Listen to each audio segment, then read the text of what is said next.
implemented the new Go Math curriculum. The idea behind it was that Mercer County School District had not had a vertical articulation of math and the scope and sequence across the school district from kindergarten really through 8th grade at this point. The vertical articulation of it is now that when our students from New Boston and from Apollo, they have the same exposure to the same terms and the same ideas. Otherwise, those 5th grade teachers are going to spend a lot of that time just getting everybody on the same base. The biggest advantage of having the Go Math curriculum both in New Boston and Apollo is that when the students arrive at Mercer County Intermediate, they're on the same page. We know exactly where they're coming from and what materials they should know. And the teachers had a lot of training back in October, gave them a few weeks to figure out what questions to ask, and then we had some people from the company come in and provide some professional development. There are plans in place now that we can meet with them again before the school year begins next year. Talking with teachers about the new math curriculum, there's a lot of positives coming from it. A lot of those positives are the consumables that come along with it, the structure that comes along with it, the online portion that teachers are able to use throughout the day, throughout the specific lessons that they want to be able to use. There's so much extra things that are online.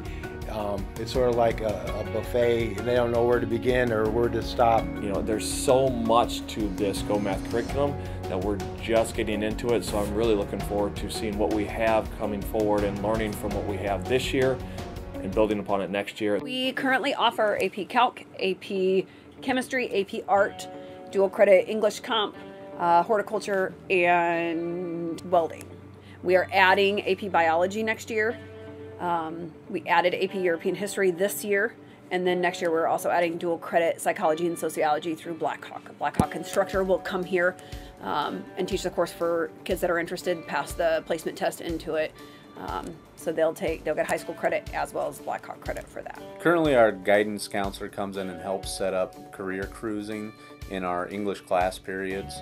7th grade spends a week and a half setting that portfolio up, and then 8th grade revisits it in their English class, and they actually go through a 2-week period where they're getting to do their interest survey to figure out what jobs and careers linked to their interests currently, and then they go out and research those careers, and then again that portfolio will follow them through their high school career.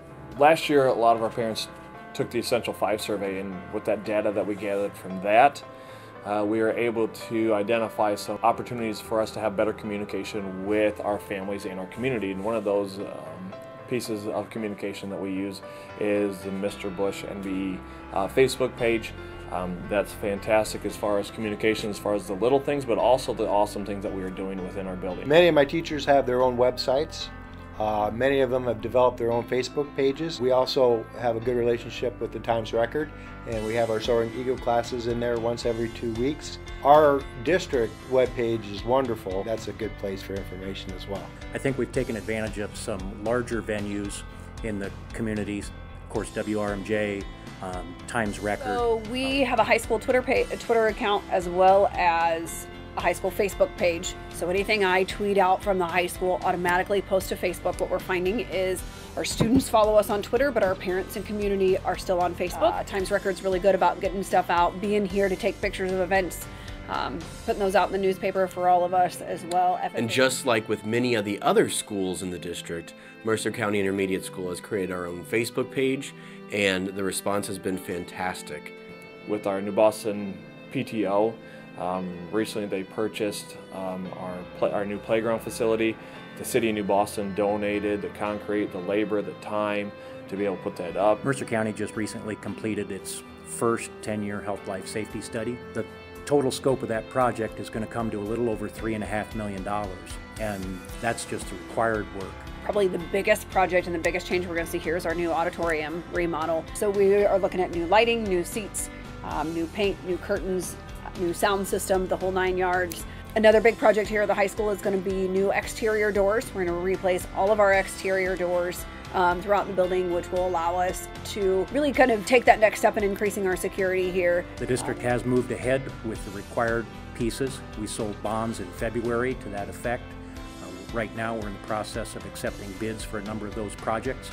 This year we were finally able to get some increased bandwidth to the west end of the district, in Joy and New Boston in particular, and also upgrades in the speed across the 3 Alito buildings. There are a few times and things where there's some hiccups, and that's due to the current infrastructure that's been here for a long period of time.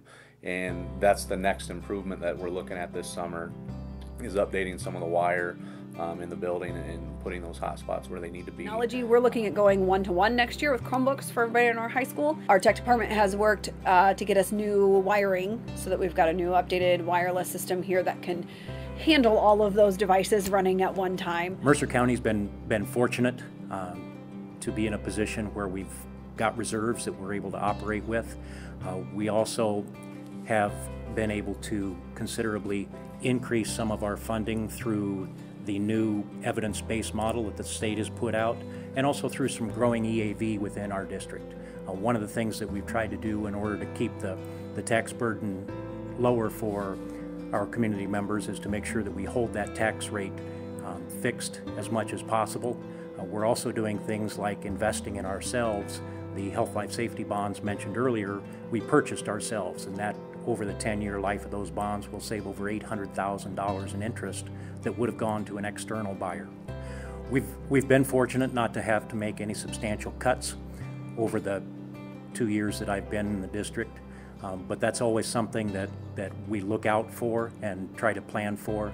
And I think if we're ever in that situation, that we want to make the best decisions possible with kids in mind.